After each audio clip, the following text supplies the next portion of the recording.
Hello, my crafty friends.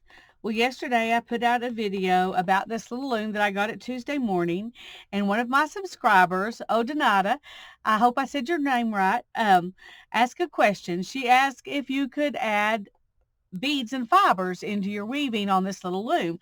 And so my first reaction was, well, absolutely. My second reaction was, that's not enough information. I need to show how that can happen.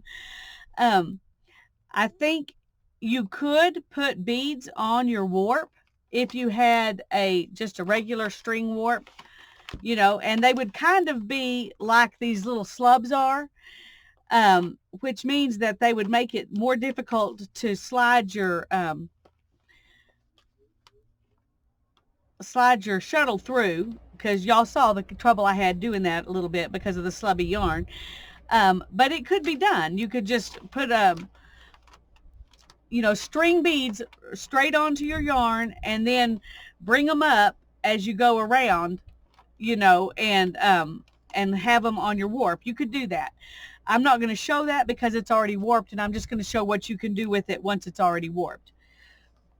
And so she was asking about beads and fibers. So I just pulled out a few things to try. And one thing, when you put in different fibers, there are a couple of different ways you can do it. One thing is, if I had warped this all the way around where it would have a fringe on these two sides, then you could also put fibers in to leave fringe on these two sides, and then you would have a square with fringe all the way around, which I think would look really cute. If you wanted to cover a bigger space, then this will cover, this little square will cover by itself, or this little square with a fringe. Let me show you. See, here's one. Well, it wasn't woven on this, but it's woven, and it would be like this. This is the warp. The cream color's the warp, and when they cut it off the loom, then they made a fringe. Okay, so that's what it's talking about when it says you can wrap it all the way around and you can have a fringe. You do have to tie your fringe off so that it doesn't come unwoven. You can leave fringe across here as well. I'm going to put some things in, some fibers and things in here that will leave fringy bits off the side.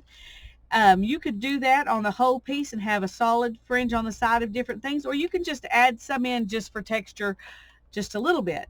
And that's kind of what we're gonna do right now. You don't have to do this, but it does help things stay better if you have your, I guess you would call this your tabby weft, in between your pieces of fiber. So let me just show you a few things you can do. Let's say you want to put some fabric in there. You could weave this whole thing with fabric. I'm going to go ahead and cut this and tear it.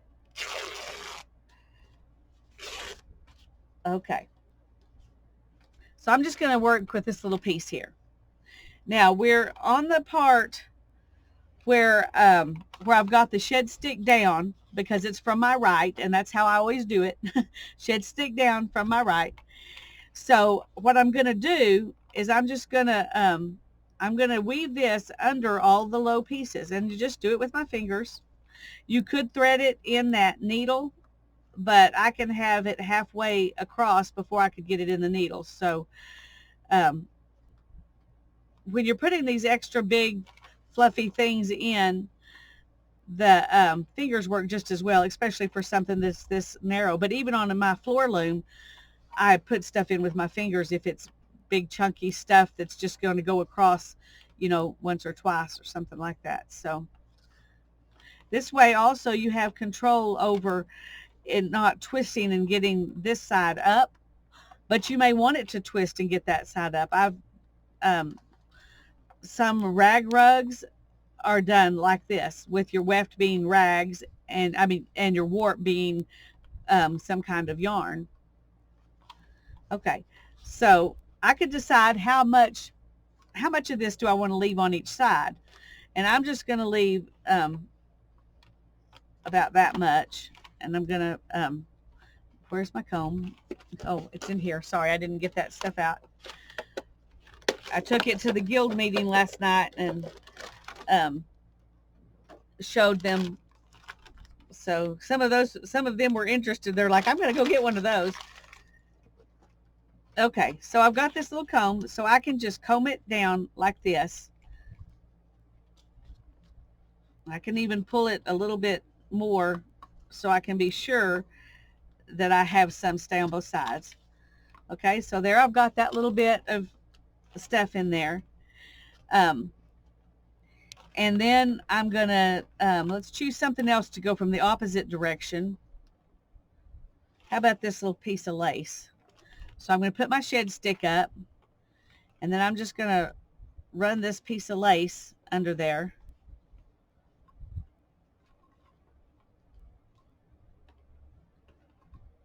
And that's easier, even easier when you've got your shed stick up.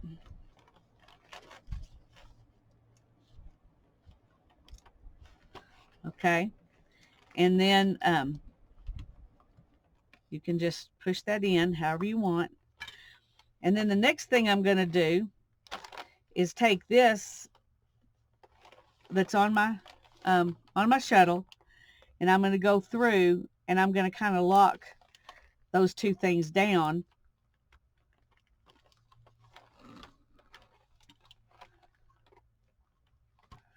with this.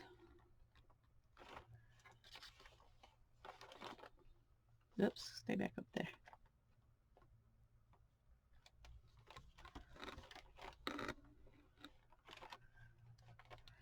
And you can pull this lace up as you're putting this through there so that it really pokes up more. How much it pokes up really is kind of under your control sometimes. There are things that will do what they're going to do, but you can enhance the amount that it pokes up or the smoothness of it. Like that one, I kind of enhanced the smoothness rather than enhancing the pokey up part. Technical term, the pokey up part. Okay, that is just too much to try to mess with.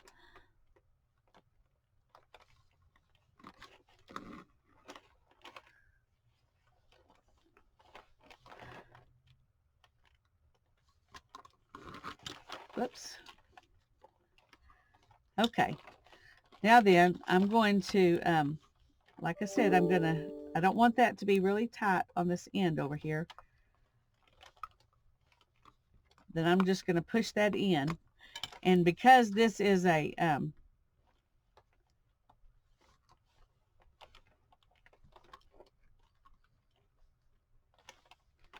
okay.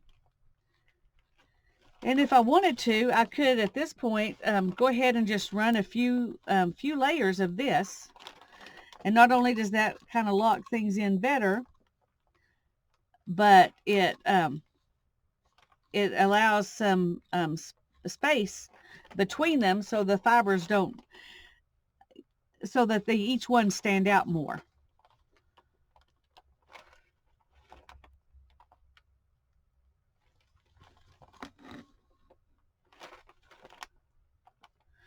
Now, if you wanted you could weave that same, have a long piece of yarn or a long piece of the lace and just weave them in back and forth like you're doing the yarn. Good grief. This particular yarn really likes to tangle up, so choose a smoother yarn for your first try.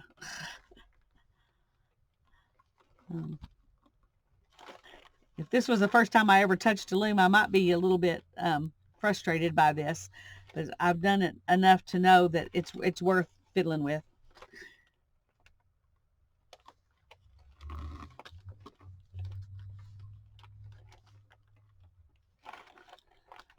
Especially if you're like me and you enjoy the process itself and your whole focus isn't on the outcome. If all you want is the product, then weaving's not as much fun. Okay, so now I've just put in some of that yarn to make some space. Now, I've also got these fibers. I'm not sure what they are. It was just something I found, but they're not very long. But they would fit across here. Because see where we're at. Okay, we want to come from this side. So I can just stick these in there. Like I said, if you're willing to leave a fringe on the outside and you like that look, then it's really easy to add stuff in because you just push it across there and let it be on the outside. And then I'm going to take another piece, if I can find one that's longer, that'll be easier to work with. Where did I put the, oh, here it is. Okay, let me get this needle because it will be easy, and it's pretty easy. This is made to put yarn through, so it's pretty easy to do this, and then we'll just take it through with the needle. And if you got it on the needle, I think it'll go through. We'll find out. This slubby yarn might mess that up, but I think it will go through easy, easier than the shuttle because it doesn't have all of this built up to grab. It's just, okay. So we left a little bit on this side, so we're going to do the same thing over here. We're going to leave some hanging out, and we're going to push it in there. And then I'm going to go ahead and do, take it back through this way. Just go in the shed. And we want it to be kind of snug here, but not tight.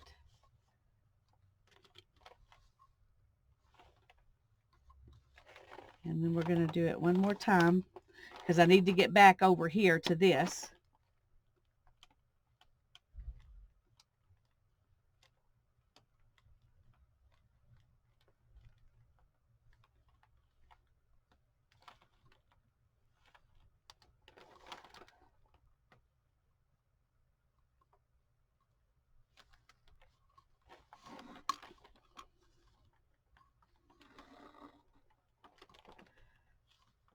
Okay.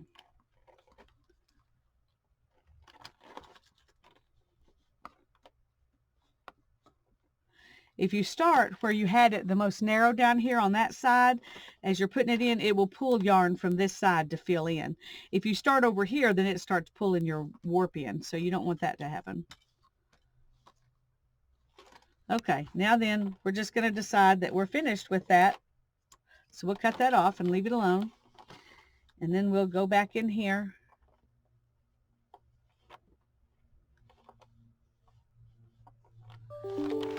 And we'll put in our, what I would call it, our tabby weft.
And we're going to go ahead and go back across.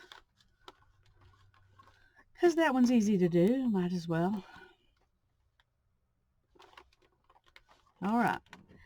Now then, I've also got some big fat slubby yarn that is just, it was just, I think I was trying the Navajo spindle the first time, or I can't remember what it was. I was just playing around, seeing if I could make a thick and thin yarn, and it is mostly thick.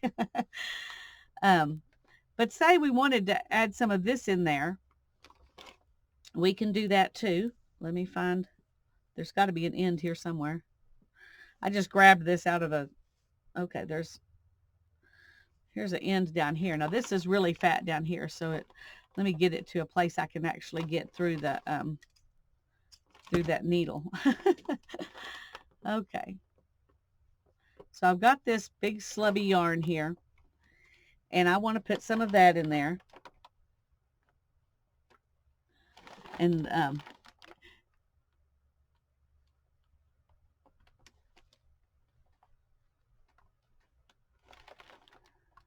you can do it the same way. You could, it would be, I don't think that shuttle would take this, you wouldn't be able to pull it through on the shuttle. The needle is definitely the better way to go with this thick slubby yarn.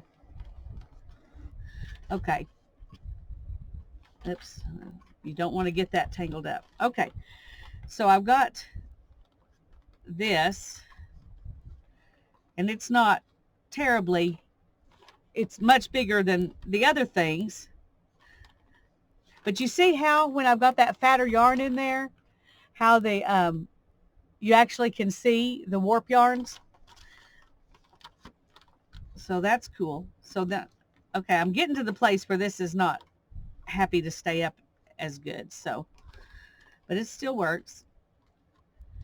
And then we're going to push that down. And you could, let me show you this too. If I had a knitting needle, that would probably be easier. Let's pull this back out. Okay. You can take your pencil or whatever, and you can pull it. I'm going to turn this like this because that's the way I can work the easiest, and pull up in between. This is where you definitely need to have that tabby to come after it to lock it in place. But you can pull these fibers up in between. And if it was a,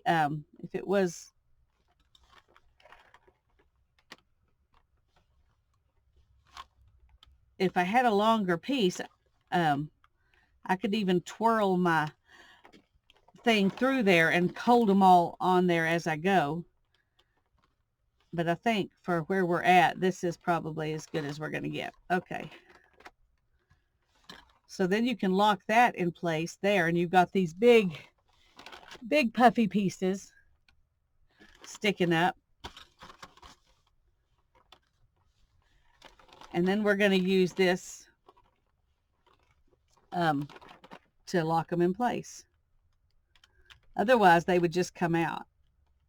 I think I'm definitely going to have to just do this a little bit at a time here.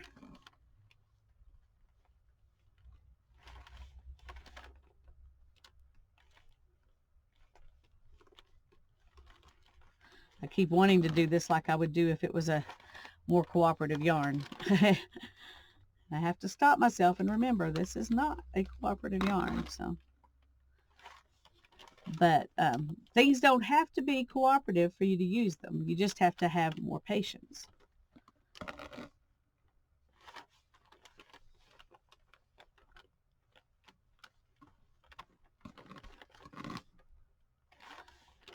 But this is not the kind of thing you do if what you're looking for is getting a piece of fabric off the loom quick. If you're wanting to have fun and play with fibers and see what this will look like or what that will look like, this is good for that. Okay, we're going to push it in with that, and I'm going to go ahead and use this and pack it really good.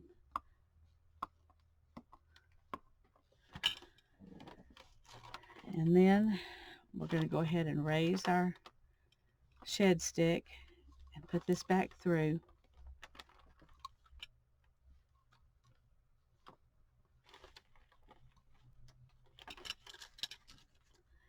And when you've got these weird fibers in here, that it's really important to pack it good. Okay, so that's what it looks like right now. See, it's locked in with that. And you won't be able to see this because it's kind of hidden behind these little popcorn pieces. So there's some of that. Now, she also asks about beads. And you can do beads. I'm going to show you one way you can do beads, which I thought might be fun. I've never actually done beads like this when I was weaving before, but you can take a strand of beads, if I can get it to tie off so it'll stay put.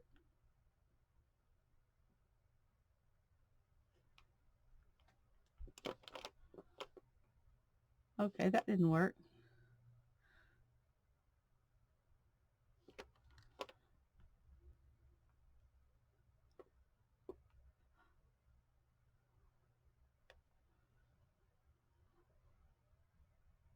All right, let's just try it, tying it off from here.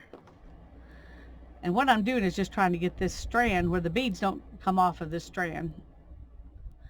This is the lazy way to put beads in your weaving.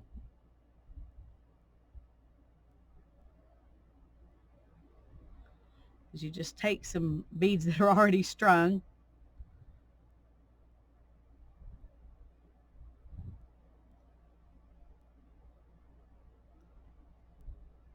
All right, come on. Sorry.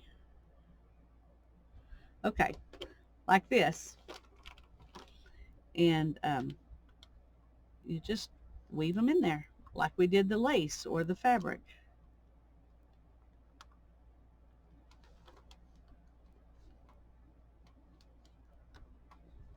Like I said, this stuff is kind of fiddly.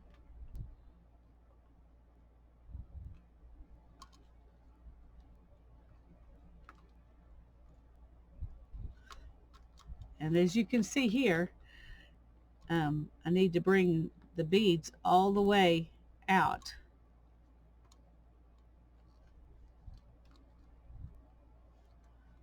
And I should have done that the first time and I wouldn't be stuck here.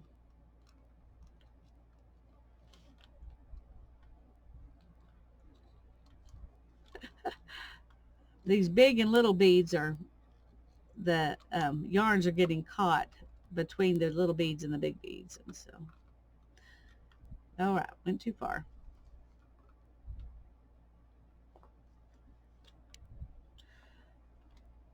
Okay, this is just barely going to fit, so we need to be very conscientious when we pull it through that we go just to the next big bead.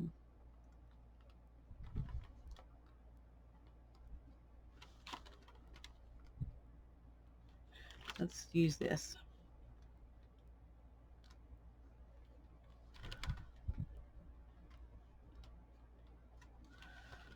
Okay, now we want to go all the way through so that that next big bead is right there.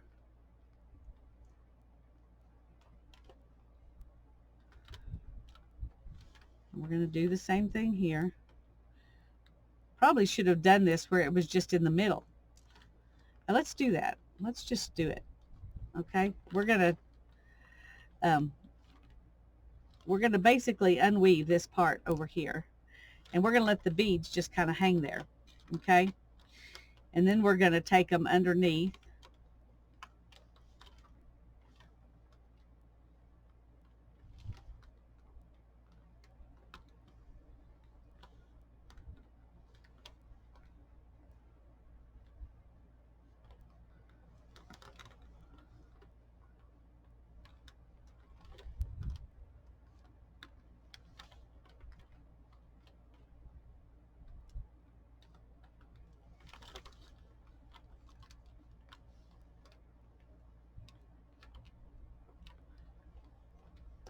Let me pause just a minute. Okay, sorry. Hannah had a question. Well, she had something she wanted to read to me, actually. It wasn't exactly a question, but... Okay. So we're just going to leave those in there like that. And then we're going to lock them in. Not that they probably need a lot of help, but you'd have to work to take them out. But anyway, we're going to lock them in with our tabby here.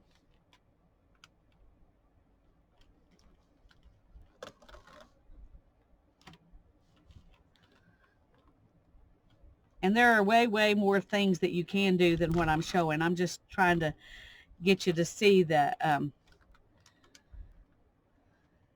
that there's way more possibilities to this than just a little square of yarn.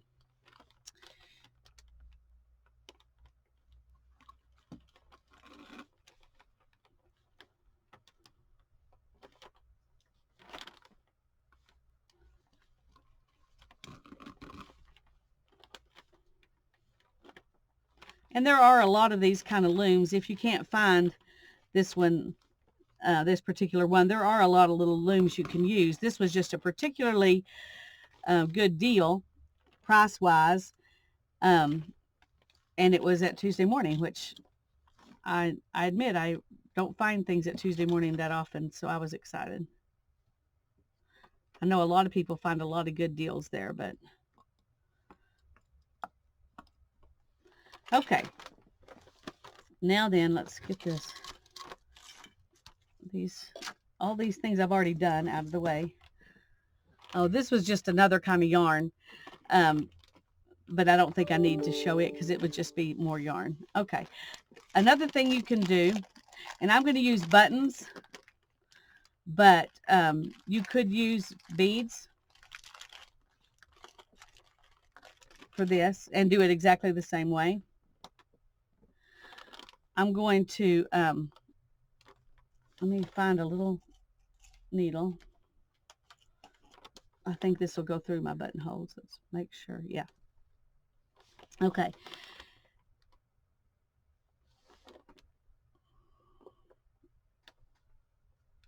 You just take some thread. Now this is pretty heavy duty thread, but you just thread. Now you can thread them on singly like this, and I'm going to do that just because it's easy. You could also thread them on where you go through both, both sides of the button. And so the button is woven on in a more, well, how do I say it?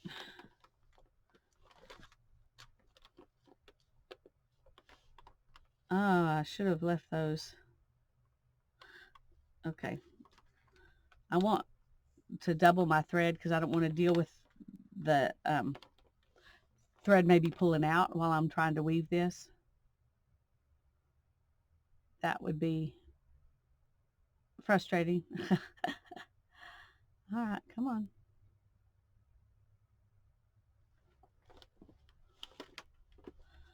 Okay.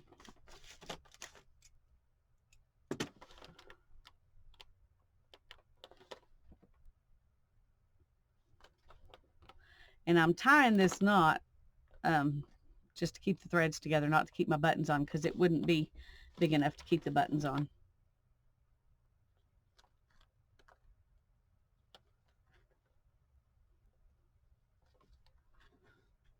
You need to test your needle all the way through the eye, because I didn't, and those little pink ones, their holes are smaller, and they didn't really want to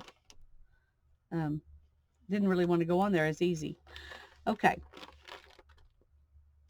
Now we're over here, so this is the direction we're coming through. So I've got my shed to help me, which will make this easier, but you could do it without that. You could just go in and out, but it is easier to do it like this. Okay, so now I've got these buttons, and I need to kind of, as you can see, they need to go through.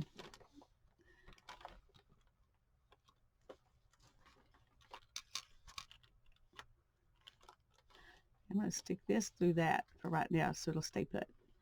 while I'm moving these buttons through.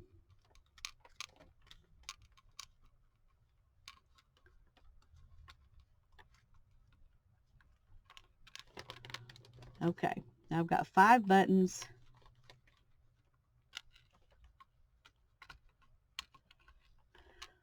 So I'm going to bring one up here, and then I'm going to bring these other ones back. Oh. See, I should have thought this through better. I've never tried to do this before. I just know it can be done. Okay, we'll bring the purple one up here, and then let's take the pink one back a little bit and bring the green and yellow one back some more.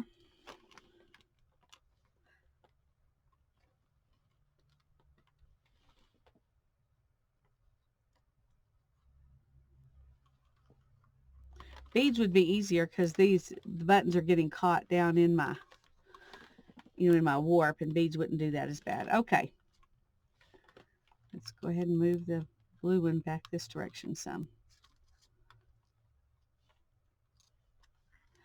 So now I've got this right here, and I'm going to go ahead and bring my thread through,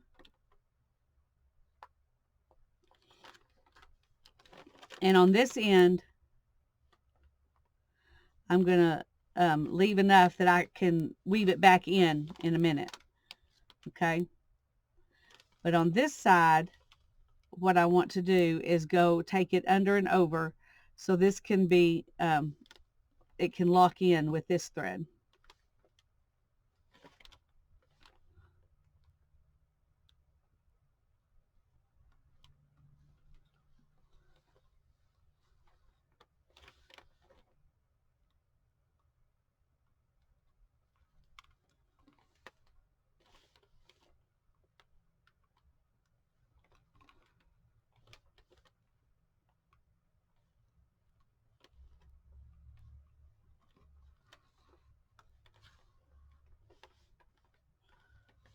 You want to make sure that doesn't pull like that did. Okay. Now I want that to be straight, be snug here. I don't want this poking out. Now then, let's go ahead and take this off for now. I want to pull my buttons up on top.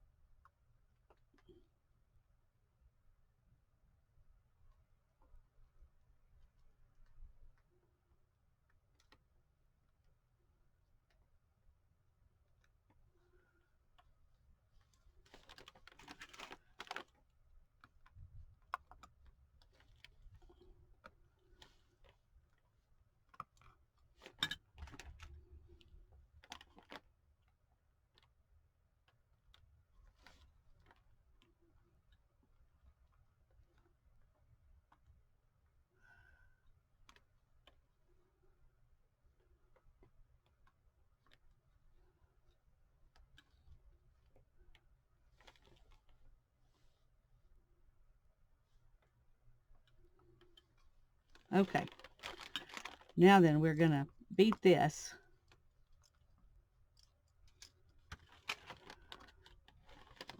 And then over here, I'm going to take these 2 threads, and I'm going to just knot them together. Kind of loose at the edge, but snug. Loose but snug. Oh dear. Okay. Since we've got other stuff sticking out, it won't hurt to have that string sticking out at the end. And then I'm going to take this through and lock that into place with it.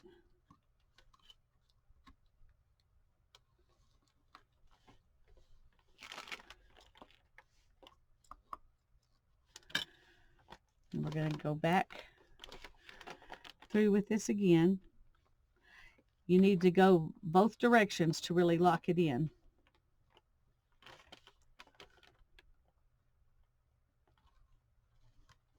or at least I think you should. I don't guess it's a rule, but it is more secure that way.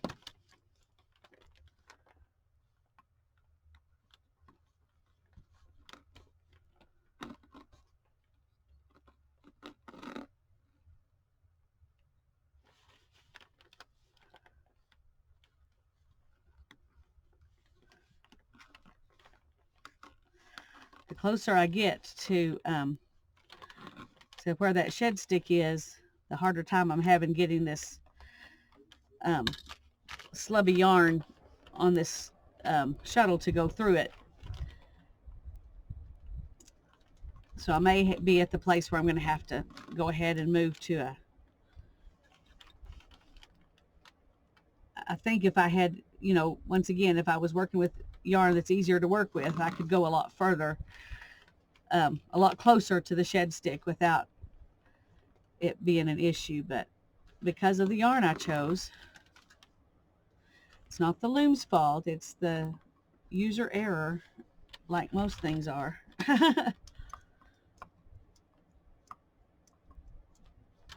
Okay, so see there, I've got some beads and some buttons and yarn and lace and fabric and some, who knows what kind of plant fiber. So you can do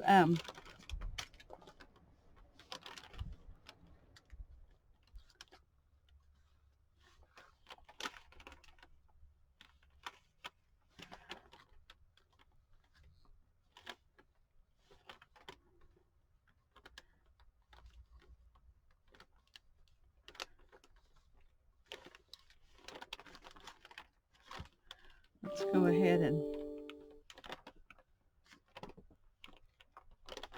I'm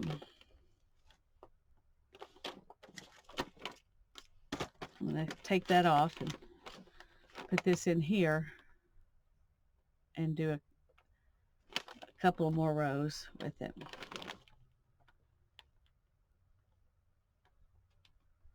And with the needle now, see, I can continue to use the shed stick for a while. And I will, you know, have to get quite a bit closer before it's unusable when you're using the needle.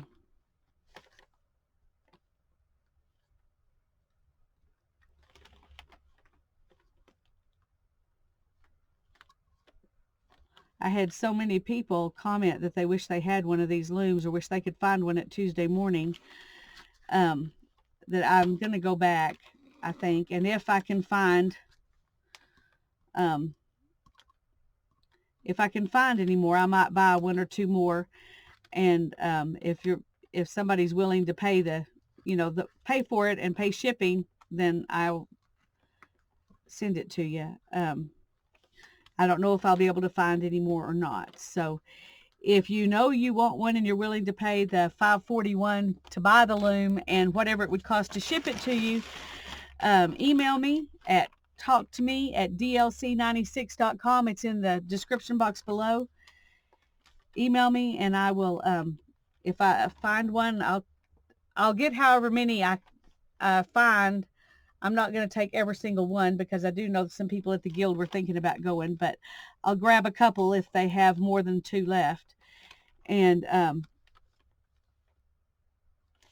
the first 1 or 2 people, however many I manage to get, that email me that they would like to buy one, I will get it for you. Basically, I'm not selling it to you, I'm just getting it for you.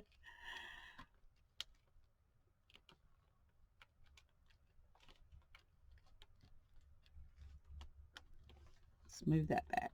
Give myself a little more space.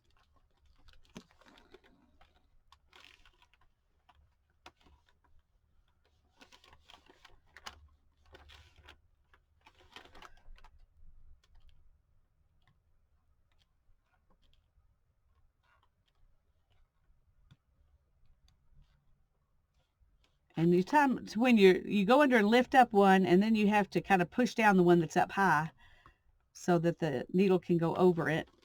And that pushing it down like that makes it much, much easier than if you just try to just do your everything with the needle.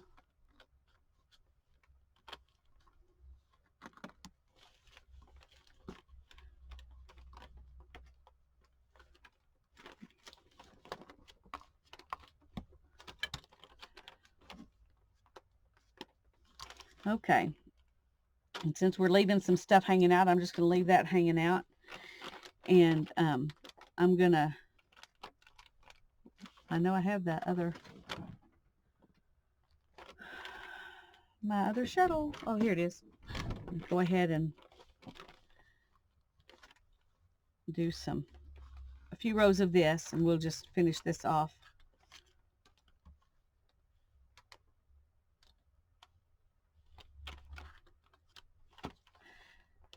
Now, doing it this way, if I finish it off,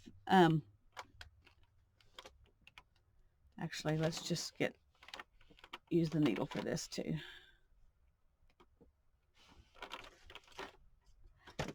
If I finish it off like this,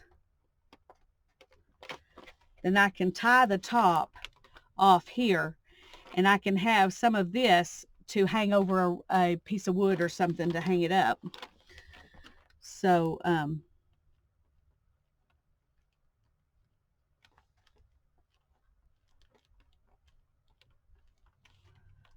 that will make it, you can, that way if I do that, you can see the kind of what a finished piece will look like, even if it's not a normal finish. I guess a normal, it's whatever you want it to be, isn't it?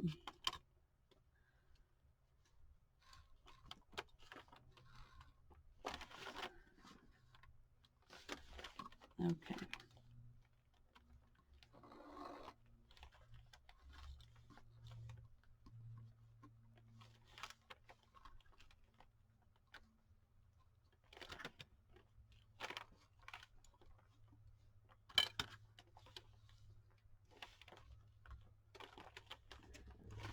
Let's go ahead and take this back through here.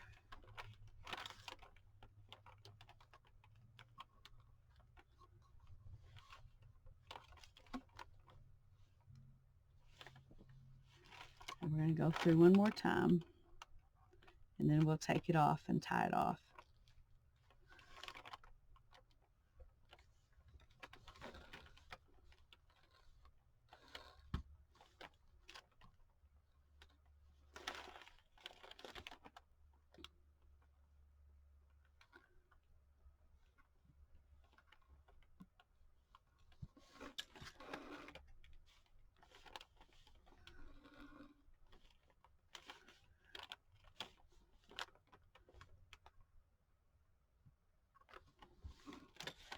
Now this would, I think this would make really cute pocket at this size to go in a journal.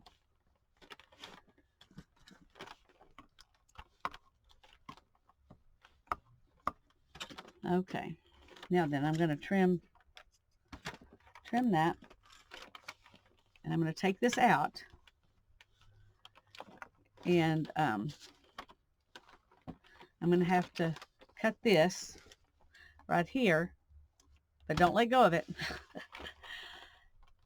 And I'm going to pull it up along with this loop right here,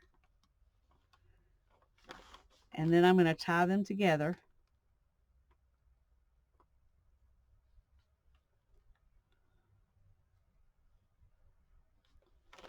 And then I'm going to take off these next two.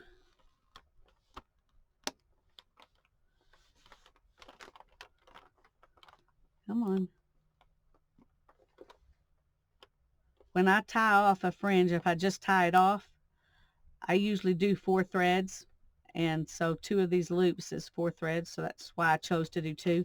You can do it however you want.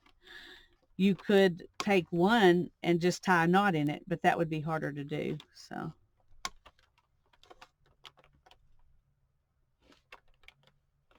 But see, these loops, you could possibly hang from something if you wanted to. Or, like I've said, if I'm going to use it as a pocket in my journal, I could just have the loops hang down, which I think is cool.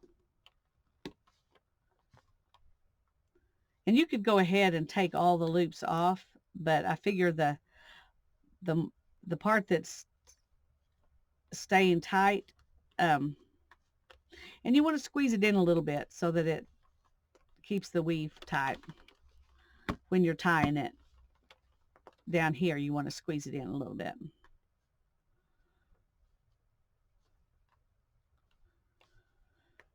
It helps it stay put while you're doing it.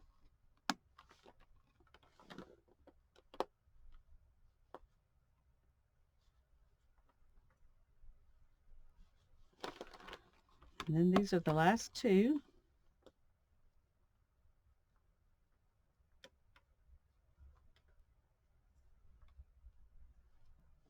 Okay, now then, I'm just going to trim those. I'm not going to worry about making them perfect. I've also got this.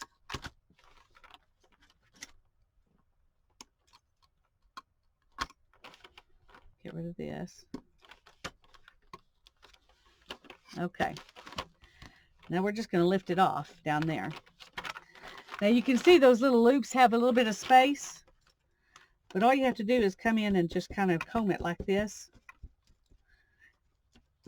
and fill in that space, which is one reason why you wanted to tighten this pretty good at this edge. Okay, so now we've got something we could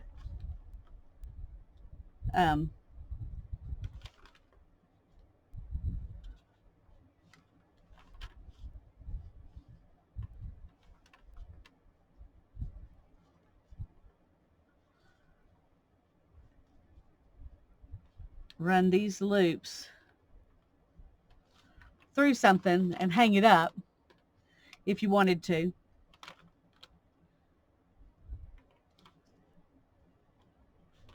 Like that, you know, like a piece of wood, a stick or something. But I'll probably use it as a pocket in a journal. In fact, let's just do that. Let's just stick it in my everything journal. But that's what it looks like. This is the back. So you can do all kinds of fun things. All kinds of fun things. Let me find a spot where this will be good. Maybe the back.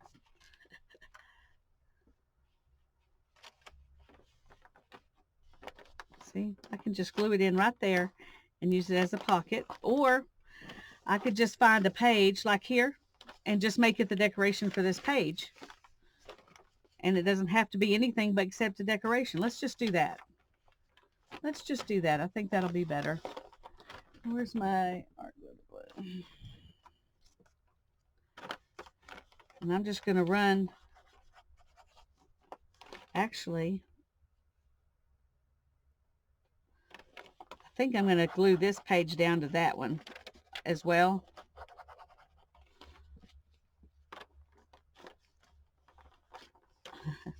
Should have done that first. Oh well, we'll work on that in a minute. You want a little more of the art glitter glue if you're using art glitter glue with something like this than you would if it was more paper. But it will definitely glue it down. You could use your Fabri-Tac or whatever, tacky glue, any of those things, whatever you use to glue stuff down. Now I put the glue down longer than the piece is, so just take some of it off, not a big deal.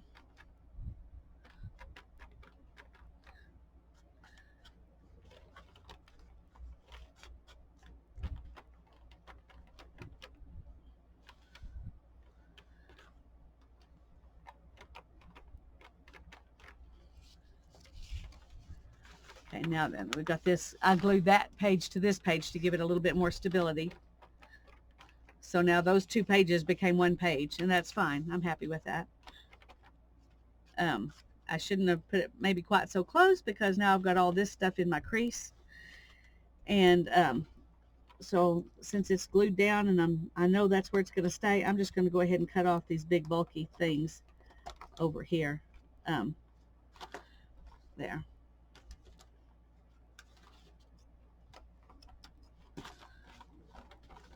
Okay, so there's my art piece for today in my everything book, which was not what I intended when I started this video, but hey, it says everything. And today is 2/28/2020, and this is made on my double loom on the Clover, what is it called? Clover Mini Weaving Loom. Clover Mini. Okay, I'm just going to call it the Clover Mini. I'll know what that is. Okay. And then when you're through, you just take this off and put it up. Easy peasy. Anyway, Odanata, I hope that this helped you, and I hope it blessed you. And I hope all the rest of you enjoyed seeing what other fun things you can do besides just weave some yarn. Bye-bye.